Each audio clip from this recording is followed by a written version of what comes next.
Right. So, yeah, I told you to be a bad guy. Yeah, he's not gonna be big. Listen, man. Garrus literally comes out here and says, "Listen, clown. You're getting high. You're sniffing your own farts. Stop." Okay. I've said this before. Garrus may end up being the Heimdall.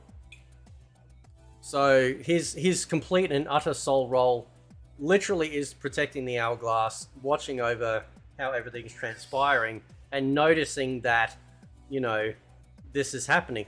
Now, I have seen some speculation that Garrus might actually be a bad guy or side with the bad guys, but in reality, if we're going to twist things on our head, although Ed Boon reckons everyone's going to end up in the same spot, but the reality is, though, is that Outworld may have to, regardless of anything, still be taken over by General Shao, or Shao Kahn, as he'll become, right? And how, like, I mean, Garrus has no direct influence or whatever, but I'm interested to know, though, how much power he has, like, against Liu Kang, right? Obviously, he's not dead. Can't be killed. So, he's noticing these behaviors. He's already mentioned that his world is corrupted, and I've talked about that before. That the timeline, this utopia he's tried to create and fix this and change that and remove this. You can't fight destiny. Choose your destiny, right? You can't do that. So it'd be very interesting to see, you know, what the go is with that, right? Because I told you, Liu Kang would end up becoming the bad guy, sniffing his own farts, thinking he's all that, right? He's making a portal here, God knows where to, but Garrus basically saying what I've been saying for a while. That you're, you know, like it's low key, but he's like, oh, you're relishing in this, you know. And then this is this is why I don't like modern day Liu Kang. He's just full of himself, right? I actually wish we go back to the days of Liu Kang. Two versions. The one where he didn't want anything to do with the tournament, how portrayed in the movie, or that he was the Bruce Lee type character where he's like, no, I must do this. This is my destiny, and I must not fail. You know, that very stoic warrior type. Not this, whatever the hell this is. You know,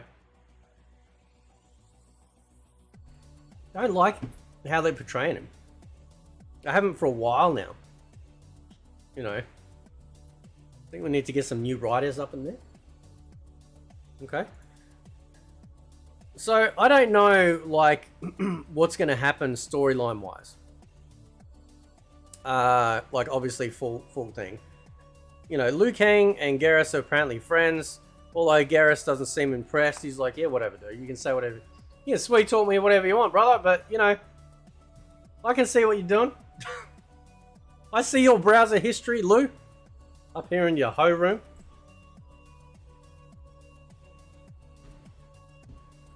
That's what I'm saying. Alright. I don't know, man. I just think that, I'd like to see him go bad. It would be their arrogance, learning a lesson.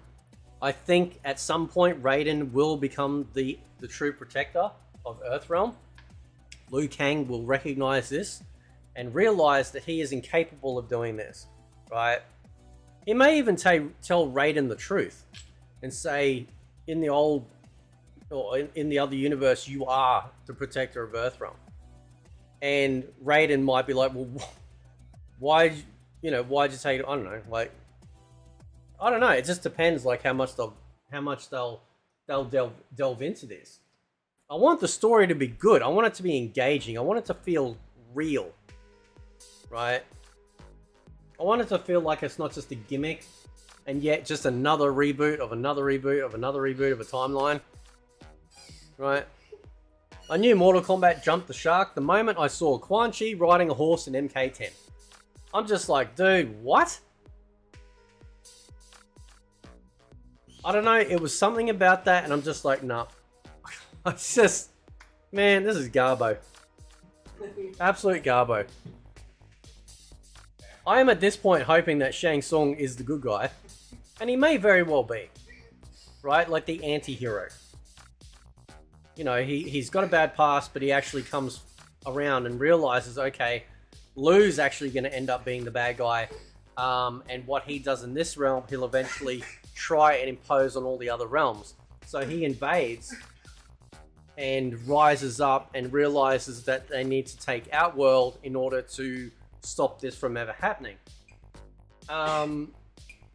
Again, missed opportunity though. I really wish they just went back before the first tournament. It could very well be that, but I don't think it is. I don't think it is. Unless the Kung Lao is not the Kung Lao. And it's not all the way back then because it's the modern day. We get a lot of Asian aesthetic and stuff, but the tea house has flat screen TVs and vending machines and cool, like freezers and stuff. So it is modern day. Unless the leaks about the story are true, where there's a lot of time jumping, going back to the past, and he gets the great Kung Lao and pulls him forward into future time. Who knows?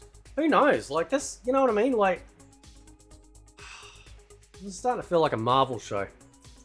We know how they turn out. Anyway, guys, let me know what you think. Catch you next time.